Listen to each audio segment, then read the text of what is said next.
미국의 대규모 음악 축제인 코첼라 페스티벌에 초청을 받은 K-팝 아이돌 그룹의 라이브 실력을 두고 논란이 일고 있습니다. 그런가 하면 개정된 공연법이 시행됐음에도 유명 가수의 콘서트를 보기 위해 웃돈을 얹어 티켓을 사고 파는 암표가 여전히 기승을 부리고 있는데요. 관련 내용 김원식 문화평론가와 함께 짚어보겠습니다. 안녕하십니까? 네, 안녕하십니까? 예, 미국의 대형 음악 축제 코첼라 뮤직 페스티벌이 지금 한창 진행 중인데요. 먼저 이 코첼라 페스티벌이 어느 정도 위상이 있는 무대인 건가요? 그렇습니다. 이제 1999년부터 시작이 됐고요. 북미 최대의 음악 축제라고 불립니다. 야외 무대에서 이렇게 행사가 이루어지게 되고 매해마다 20여만 명 이상 전 세계 청춘들이 온집하기 때문에 가장 핫한 그런 가수들이 몰린다 이렇게 보시면 되겠고 장르의 구분이 없어요. 그래서 다양한 장르가 이제 오기 때문에 그런 점에서 음악 축제답다 이렇게 할 수가 있는 거고 미국의 캘리포니아, 콜로라도 사막에서 또 진행이 되기 때문에 그런 점들이 또 이색적으로 눈길을 끌어왔고 우리 입장에서는 여기에 참여한다는 것 자체가 굉장히 영광이었던 시절도 있었습니다. 예, 꿈의 무대라고도 불리던데 블랙핑크가 헤드라이너로 처음 섰던 거죠, 우리나라에서는. 네, 그렇습니다. 블랙핑크 같은 경우는 2019년에 한번 이제 서본 적이 있었습니다. 그렇지만 그때는 헤드라이너, 그러니까 간판 출연자는 아니었고요. 2023년에 간판 출연자, 그러니까 중심 가수로서 출연을 하다 보니까 이제 꿈의 무대가 아니고 그 현실이 됐고 이제는 올해도 르세라핌이라든지 에이티즈, 그 JK 타이거라든지 윤미래, 비비 등이 출연했습니다만 이제는 단순 참여가 아니고 간판 헤드라이너가 되느냐 이게 또 관건이 될 만큼 우리 K-팝 가수들한테는 꿈의 무대가 아니고 실제 현실 속에서 이제 벌어지고 있는 일이 됐다라고 보시면 되겠습니다. 예. 그런데 지금 이 코첼라 무대에서 말씀해 주신 르세라핌의 무대를 두고 반응이 좀 엇갈리고 있습니다. 외신에서는 좋게 써준 분들도 많던데 국내 관객들 평하고는 엇갈리더라고요. 그렇습니다. 외신의 평가들은 이제 호평 일색이다라는 것이 이제 전달이 됐었는데요. 그래서 구체적으로 살펴보게 되면은 미국 빌보드 같은 경우는 10곡을 르세라핌이 부르는 동안 팬들을 춤추게 했다 이렇게 언급을 했습니다. 이것은 어떤 의미냐면은 현장에서 분위기를 굉장히 돋우었다, 흥을 나게 했다 이런 의미에 이제 초점을 두어서 평가를 한다고 볼 수가 있겠고요. 영국의 NMA 같은 경우에는 어떻게 했냐면은 격렬하고 즐거운 퍼포먼스로 사하라 무대를 자신들의 것으로 만들었다 이렇게 언급을 했거든요. 이건 무슨 의미냐면 격렬하고 격정적인 춤, 퍼포먼스는 성공적이었다 이렇게 평가를 한 거거든요. 그런데 이제 지적을 하시는 분들은 노래 그 자체에 좀 주목을 했다라는 점입니다. 그래서 공연 중반 이후에 숨이 차는 모습이 관찰됐다. 심지어는 음정도 불안했고 음이 이탈까지 했다. 이런 이제 부분을 지적을 했거든요. 그런데 숨이 차는 부분은 초반부에도 그것이 관찰이 되기는 했었어요. 그래서 후반부 같은 경우는 좀 음도 이탈한 부분이 있는데 그런 점에서 어떤 관점으로 보느냐에 따라 가지고 평가가 좀 달라졌다 이렇게 보시면 되겠습니다. 퍼포먼스 쪽으로 초점을 맞췄던 외신 같은 경우는 주로 성공적이었다 이렇게 평가를 했고 가창력 자체에 초점을 맞춰서 평가를 한 분들 같은 경우에는 좀 가창력 논란이 있다 이렇게 평가를 하게 된 것이죠. 이런 와중에 르세라핌의 멤버죠. 사쿠라가 팬 커뮤니티에 올린 글이 논란에 불을 좀 지핀 것 같습니다. 네, 그렇습니다. 그래서 사실 우리 정서상으로는 되게 좀 몸을 낮추고 미진한 부분에 있어서는 이제 다시금 점검해 보겠다 이런 이제 취지로 얘기했으면 좋았을 텐데 그런 부분보다는 각자 어떤 기준이 다르다. 그러니까 누구에게나 완벽한 사람은 없다라는 맥락으로 이야기를 했어요. 그래서 본인들이 굉장히 열심한 부분을 이제 강조를 했고 또 노력을 할 테니 계속 응원을 해달라라는 맥락이었습니다. 실제로 르세라핌 같은 경우에는 굉장히 준비도 많이 하고 또 열정적인 무대를 선보이기 위해서 또 사전에 참여도 많이 한 것으로 이렇게 알려지고 있는데 중요한 것은 개인들의 어떤 노력과 참여도 중요하지만은 그 결과를 보고 팬들이 어떻게 평가를 할 것인가 이것도 중요하기 때문에 이런 점에 좀 초점을 맞춰서 봐야 될 것 같습니다. 평론가님은 무대 어떻게 보셨습니까? 저는 일단 그 높이 평가할 부분도 분명히 있다고 생각을 합니다. 왜냐하면 뭐 밴드가 등장을 해서 그런 밴드와 걸그룹 댄스가 같이 어우러졌다는 점, 그리고 굉장히 그 격렬하고 격정적인 또 열정적인 무대를 같이 선을 보였다는 점도 의미가 있다고 생각이 듭니다. 그렇지만은 전반적으로 이 어떤 매니지먼트라고 해야 될까요? 공연의 흐름이 있거든요. 처음 시작해서 중간 마지막까지 한 편의 어떤 작품처럼 안배를 하고 이제 관리를 해야 되는데 그런 부분에 있어서는 좀 매끄럽지 못하고 또 보는 관객들의 입장에서 어떻게 수용할 것인지에 대해서는 좀 더 면밀한 고민들이 없었지 않았나 이런 생각이 들 수가 있었습니다. 그렇지만 전반적으로 우리가 이 댄스 음악에 대해서 좀 인식을 자리 잡게 할 필요가 있습니다. 뭐냐면 춤을 추면서 노래를 부른다는 건 굉장히 힘듭니다. 그렇기 때문에 일반적인 관점으로 보면 안 된다는 점이 있다 하더라도 되도록이면 가창력은 논란이 없을 정도로 완성도를 기하는 것이 무엇보다 중요하겠죠. 그런데 댄스 무대를 펼친 케이팝 아이돌이 르세라핌뿐만이 아니었잖아요. 블랙핑크 같은 경우도 격렬한 춤이 있는 무대였는데 그렇다면 블랙핑크 같은 경우에는 다른 무대와 조금 안배가 달랐던 건가요? 일단 블랙핑크 같은 경우는 2019년에 이제 데뷔하고 얼마 되지 않아서 역시 이제 나왔었는데 그때는 역시 블랙핑크 같은 경우에도 가창력 논란이 약간 있었습니다. 그런데 2023년 작년에 이제 헤드라이너로 이제 참여를 했을 때는 가창력 논란이 없었어요. 그리고 2NE1 같은 경우도 해체하고 나서 다시 7년 만에 참여를 한 적이 있었습니다. 이제 그때도 완벽한 무대를 선을 보였거든요. 이게 무슨 말씀이냐면은 어쨌든지 간에 무대 경험이 많을수록 공연에 있어서 어떤 전달력이 굉장히 높을 것이다라는 것이 충분히 가능한 것이죠. 이런 점에서 우리가 르세라핌의 공연이 단순히 어떤 가창론 논란이 아니고 전반적인 어떤 활동의 어떤 매니지먼트 이런 점들을 생각해 볼 수 있지 않을까 이렇게 생각할 수도 있겠습니다. 지적해 주신 대로 르세라핌은 이번에 데뷔 이후 최단 기간 코첼라 입성이다. 이런 것들을 조금 앞에 내세우기도 했는데요. 이런 경쟁, 어떤 기록 같은 것 때문에 결과적으로 좀 완성도 있는 무대를 만들기 힘들었다. 이런 지적이 있는 것 같습니다. 네, 이런 부분은 저희가 좀 꼼꼼하게 이제 생각을 해봐야 됩니다. 예를 들면 50-50 같은 경우에도 뭐 5, 6개월 만에 세계에서 이제 주목을 받는 상황이 됐고요. 뭐 이렇게 르세라핌도 마찬가지로 2년여도 안 돼가지고 세계 중앙 무대에 들어서게 된 것이죠. 지금 4세대, 5세대 아이돌 그룹들이 몇 개월 되지 않았는데도 중심의 무대로 지금 가고 있는 그런 상황입니다. 그런데 앞서서 말씀드렸듯이 블랙핑크 같은 경우도 처음에 가창력 논란이 이제 있었던 상황이거든요. 그렇기 때문에 블랙핑크보다도 8개월 정도 앞서서 이 코첼라에 참여했다는 부분을 매우 강조를 했던 측면이 있어요. 그런데 무대 경험이 얼마나 있느냐, 어떤 관객들과의 어떤 퍼포먼스를 같이 원활하게 할 수 있느냐 이런 부분들이 좀 더 고려가 돼야 되거든요. 그렇기 때문에 우리가 일등주의, 속도주의 이런 것 때문에 이제 사고가 날 수 있는 그런 부분들이 충분히 있거든요. 그렇기 때문에 사실 아이돌 그룹에서까지 속도 경쟁을 해야 되느냐, 잘못하게 되면은 오히려 이제 성과보다는 실이 많을 수 있다. 이런 점을 한편으로 이번 사례를 통해서 생각할 수가 있겠습니다. 그렇군요. 그런데 지금 가창력 논란이 어떻게 보면 우리나라에서 아이돌이라는 게 처음 도입됐을 때부터 끊이지 않고 있어요. 이게 왜 어떤 이유 때문이라고 보십니까? 일단은 아이돌 음악 자체가 격한 댄스를 기본적으로 하고 있습니다. 그렇기 때문에 국내에서도 립싱크 논란이 있는 상황이죠.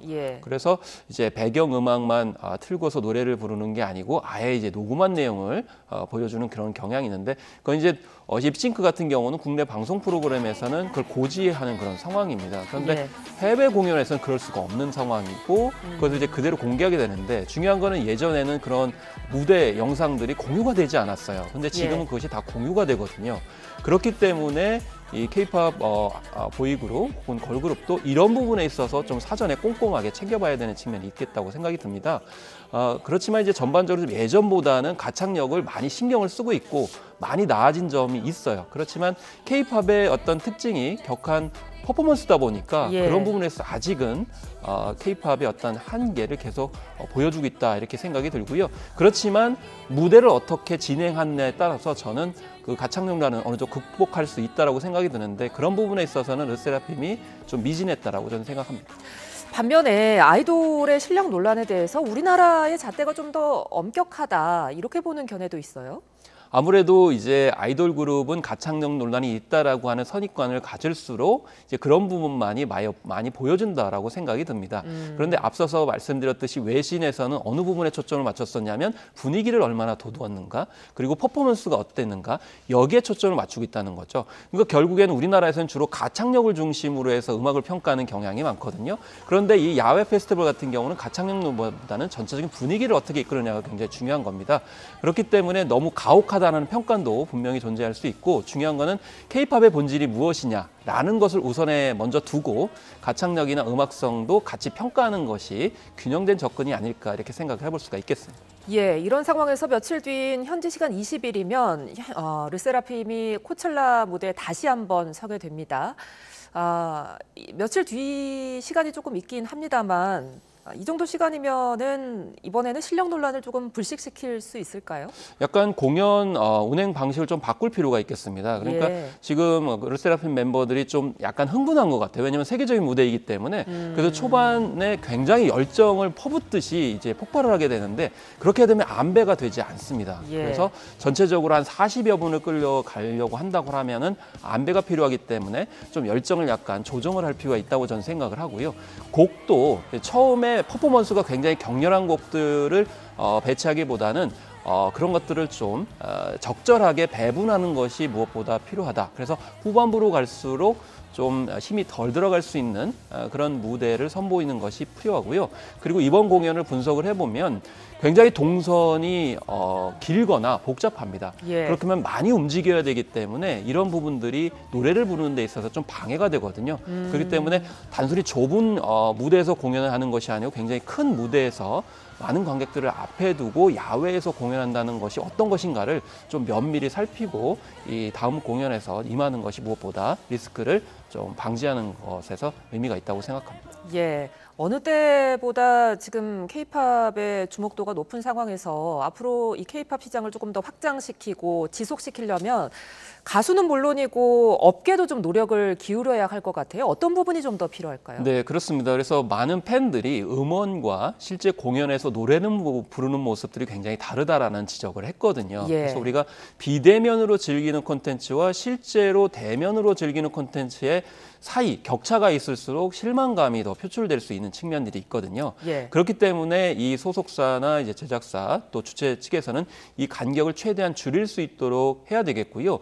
그리고 지금 현재 우리가 공연을 할 때 하더라도 그 아티스트의 본질, 정체성을 잘 드러낼 수 있는 무대를 선택을 해야 됩니다. 근데 우리는 지금 현재 그런 것 구분 없이 해외 공연이라고 하면 다 이제 응하는 듯한 그런 모습들이 보여지고 있고, 또 현지에서의 어떤 조율도 잘 안 되는 그런 측면들이 있어요. 예. 그렇기 때문에 지금 K-팝의 위상과 영향력을 생각했을 때 현지의 사정과 또 K-팝 아티스트의 정체성과 잘 맞는 공연들을 좀 선택을 해가지고 잘 연출을 하는 것이 무엇보다 필요한 시점이 아닌가. 이런 것들이 결국엔 전반적으로 매니지먼트의 본질이라고 생각이 들고 예. 어떤 경영 전략상의 기준이라고 생각합니다. 예. 이번에는 암표 이야기 해보겠습니다. 매크로 프로그램을 이용을 해서 티켓을 재판매할 경우에 처벌을 하는 공연 개정 공연법이 시행이 됐는데요. 그럼에도 지금 아직도 암표로 시끄럽더라고요. 네, 그렇습니다. 그래서 이것은 공연뿐만이 아니고 스포츠 경기도 이제 관련법을 통해 가지고 적용이 되죠. 그래서 정보통신망의 주문 명령을 자동 반복 입력하는 프로그램, 이걸 이제 매크로 프로그래밍을 합니다. 그래서 예. 우리가 이제 티켓을 예매하기 위해서 임했을 때 이제 결제까지 다 가야 되는데, 이 결제까지 매크로 프로그램을 이용하면 8초밖에 걸리지 않아요. 근데 사람이 하게 되면 중간에 에러가 나고 제대로 안 되는 측면이 있는데, 이것을 통해서 이제 구입을 하게 되면은 1년 이하 징역 또는 1,000만 원 이하의 벌금에 처한다라는 건데, 예. 그렇지만 이번에 메이저리그 개막식이 있었을 때도 안표가 돌았고, 예. 또 우리 프로야구 정규 시즌에서도 안표가 돌았습니다. 그리고 얼마 전에 있었던 나훈아 씨의 공연 같은 경우에도 안표가 돌아서 2배 이상의 웃돈을 던져주고 판매하겠다는 글들이 인터넷에 많이 올라온 그런 상황이었습니다. 그래서 여전히 지금 현재 안표는 횡행하고 있는 그런 상황이라고 볼 수가 있겠습니다. 예, 아무리 자본주의 사회라고 하지만 지금 무료로 즐길 수 있는 지역 축제도 웃돈을 얹어서 판매가 되더라고요. 네, 그렇습니다. 이제 가장 큰 문제가 바로 누구나 다 무료로 즐길 수 있는 그런 축제까지도 안표가 횡행한다는 건데요. 예를 들면은 함안에서 낙화 축제가 열리게 되는데 특히 인기 있는 축제 같은 경우는 시민들을 위해서 국민들을 위해서 무료로 배불하는 것인데도 불구하고 그 광경이 너무 멋지다 보니까 밤에 또 이렇게 불꽃 축제를 하는 측면도 마찬가지라고 볼 수가 있겠는데 그런 면에서 최대 7만 원까지 함안 낙화 축제 같은 경우는 있었고요. 지난해 그 부산국제영화제 같은 경우에도 3만 원짜리 그런 입장권이 중고사 레트에 도는 그런 상황들이 됐습니다. 그래서 이 전반적으로 문제가 있고 특히 세븐틴 같은 경우 최근에 19만 8천 원짜리 그런 입장권이 있었는데 이게 150만 원에 이르는 그런 형태로 갔거든요. 그런데 중요한 거는 이 입장권을 구입하려고 하는 분들이 외국인들이라는 거예요. 그렇기 때문에 한류 팬들한테도 굉장히 좋지 않은 이미지를 주기 때문에 이건 국내 문제만이 아니고 해외에서도 굉장히 부정적으로 생각할 수 있기 때문에 우리가 각별한 경각심을 가져야 된다라고 볼 수가 있겠습니다. 예, 상황이 뭐 이렇게까지 되다 보니까 가수나 소속사 측이 자체적으로 대책을 세우기도 하는데요. 아이유 씨의 경우에는 일명 암행어사 제도, 그러니까 뭐 불법 거래를 확인하고 신고하면 포상금을 주는 이런 제도를 운영하고 있기도 한데 이 부분에서 또 논란이 일기도 했어요. 물론 자체적으로 노력을 하는 것 정말 바람직하다고 봅니다. 그래서 뭐 이렇게 암행어사 제도를 이제 하기도 하고 또 추첨제를 일부 하기도 합니다. 뭐 심지어는 블록체인 기술을 활용하는 장범준 씨의 사례도 있었는데요. 그런데 이제 암행어사 제도 같은 경우에는 암행어사라는 것 자체가 이제 뒤에서 이제 조사를 한 다음에 그것을 이제 고발하거나 고소하는 그런 상황에 신고하는 것인데요. 여기에 이제 문제는 포상금입니다. 그래서 포상금을 받게 되다 보니까 어떤 대가를 받으려고 하다 보니까 이제 부작용이 생길 수 있다라는 것이고 그런 면에서 아이유 씨 같은 경우에는 팬인데 친구가 이제 입금을 해서 이거는 대리 티켓팅 아니냐라고 해서 결국에는 소명 자료를 냈음에도 불구하고 결국 입장도 못하고 또 이제 그런 환불도 받지 못하는 그런 상황이 됐거든요. 중요한 것은 안표 자체도 중요하지만은 이 정말 팬들이 소외되거나 배제되는 현상을 막아야 된다라는 점이고 그래서 암행어사 제도는 부작용이 있을 수 있겠지만 향후에 여러 가지 제도를 시행할 때 진짜 팬들이 소외되는 현상을 막기 위한 노력을 해야 된다라는 점이죠. 그러니까 쉽게 말씀드리면 그분이 정말 팬인지 아닌지 이런 것을 먼저 확인하는 절차가 있었다면 이렇게까지 팬분이 분노하거나 좀 실망하거나 슬퍼하지 않았을 것이다라는 생각이 듭니다.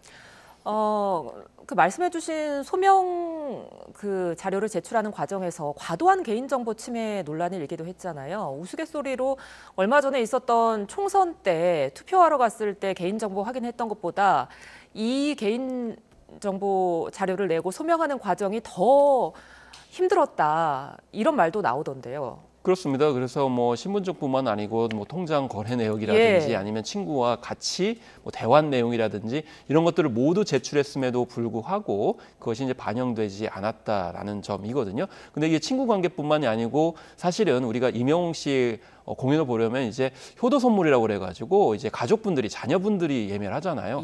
자칫 잘못하면 이런 부분까지도 소명이 안 될 수가 있기 때문에 우리나라 현실에서 특히 노약자분들, 시니어 계층들의 어떤 공연 입장권 이런 문제까지도 같이 고민해야 되기 때문에 이런 부분을 좀 포괄적으로 고민해야 된다라는 목소리가 나오고 있는 거죠.